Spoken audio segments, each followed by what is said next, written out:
Outsource policy की तय हो डेडलाइन, कर्मचारियों की चेतावनी। इस बार अपनाई टाल मटोल की नीति तो करेंगे आंदोलन। आउटसोर्स कर्मचारियों के लिए बन रही पॉलिसी पर अभी तक कोई निर्णय नहीं निकल पाया है। पॉलिसी बनेगी या नहीं बनेगी तो कब तक बनेगी?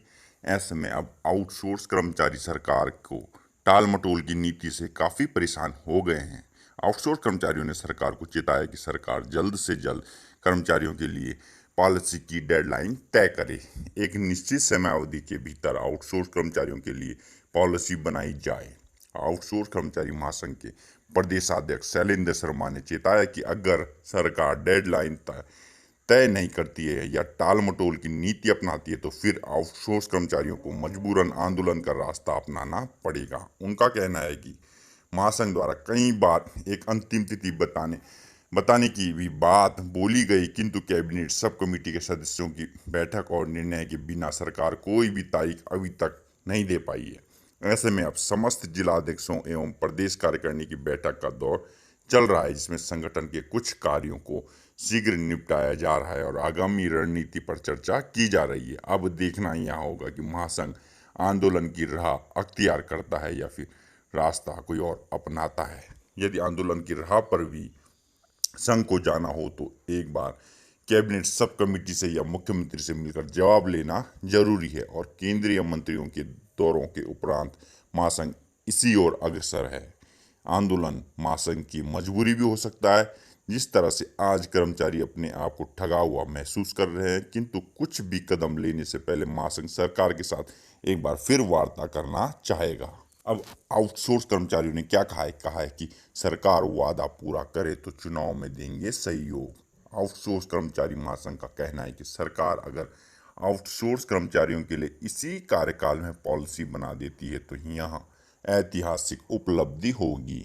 इसके लिए आउटसोर्स कर्मचारियों द्वारा सरकार का सहयोग दिया जाएगा। आने वाले विधानसभा चुनाव में भी सभी आउटसोर्स कर्मचारियों द्वारा सरकार को चुनावी लाभ प्रदान किया जाएगा। कर्मचारियों की राजेश, बैठक से पहले अगर मैं आपसे बात करूं तो एक चीज देखी जाती है हिमाचल में कि जब कर्मचारियों की कई सारी मांगे उठने लगती है ना जी, तो एक कॉइन की जाती है, एक सिक्का उछाला जाता है कर्मचारियों के लिए। सरकार कोई भी हो पॉलिसी बनाते हैं जी आपके लिए। सही। कर्मचारी बोलते अच्छा ये तो बहुत बढ़िया बात हो जाएगी, पॉलिसी बन जाएगी, कहानी खत्म हो जाएगी, हमारा काम बन जाएगा जी। लेकिन पॉलिसी नहीं बनती है राजेश। सही है।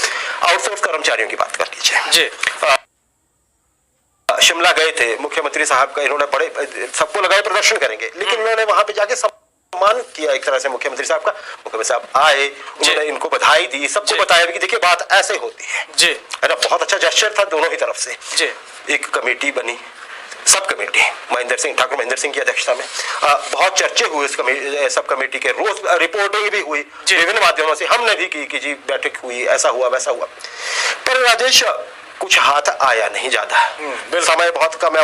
आउटसोर्स कर्मचारियों को पता लग गया कि कहानी इतनी आसान नहीं है और राह इतनी सीधी भी नहीं है। बिल्कुल। उन्होंने बोला कि सीधे सीधे महाराज हमारी पॉलिसी बनानी है तो एक टाइम फ्रेम में करिए, टाइम बाउंड करिए प्रोसेस को। क्या कहेंगे आप? अदरवाइज वो संघर्ष पे उतरने वाले हैं। बिल्कुल सही। क्या कहेंगे? बिल्कुल सही है। देखिए आउटसोर्स के जितने भी कर्मचारी है पॉलिसी की मांग सरकार से कर रहे हैं और सरकार की एक पॉलिसी के बिल्कुल सरकार की एक पॉलिसी के कारण ये 32,000 के करीब कर्मचारी परेशान है। और सरकार की पॉलिसी क्या है? सरकार की पॉलिसी है टालम टोल की नीति। जिस तरह से ये जो अभी तक लग रहा है, जिस तरह के आरोप लगा रहे हैं, सरकार लगातार इन्हें लटका रही है, क्योंकि आउटसोर्स के लिए जो सब कमेटी सरकार ने बनाई है उसकी कई बैठकें होगी, ड्राफ्ट उसका सामने आ गया, सरकार से चर्चा तक हो नहीं पाई। लेकिन बड़ी बात यह है कि अब टाइम बाउंड की मांग इसीलिए कर रहे हैं अग्निहोत्री जी कि इन कर्मचारियों को भी लगे कि सरकार ने अगर ये पॉलिसी बनानी है तो इतने दिन के भीतर इस पॉलिसी का ऐलान करें, इतने दिन के भीतर ये पॉलिसी का ऐलान करें और फिर ताकि इन कर्मचारियों को भी लगे कि इनका भविष्य सुरक्षित है,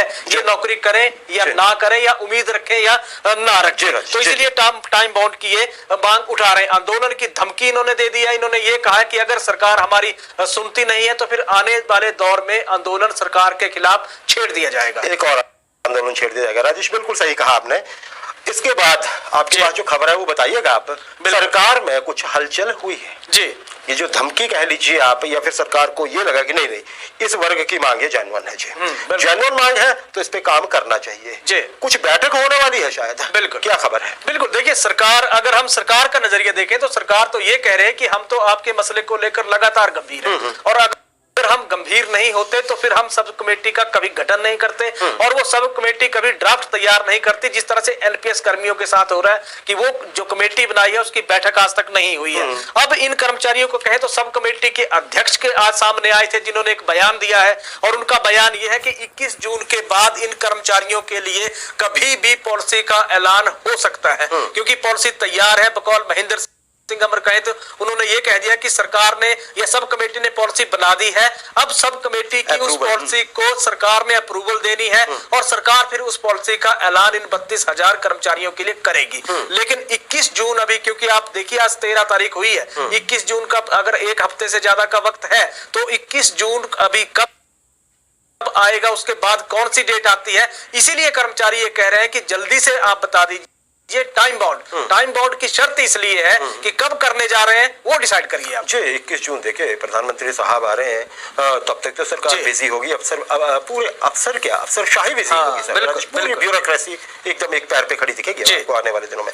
और उसके बाद धर्मशाला में एक जो जितने भी उत्तर भारत के महिला विधायक हैं उनके लिए ट्रेनिंग प्रोग्राम हो रहा है जी, वो भी बहुत बड़ा प्रोग्राम है, सरकार शायद उसमें बिजी हो, लेकिन वहां पे एक समय निकाला जा सकता है। इसलिए 21 जून की बात कही राजेश, आपने सही कहा कि टाइम बाउंड वाली बात तो उसमें भी नहीं है। और एक आपने और बहुत बेहतरीन बात कही कि चलिए आउटसोर्स के लिए बैठक तो हो रही है सब कमेटी की। बिल्कुल।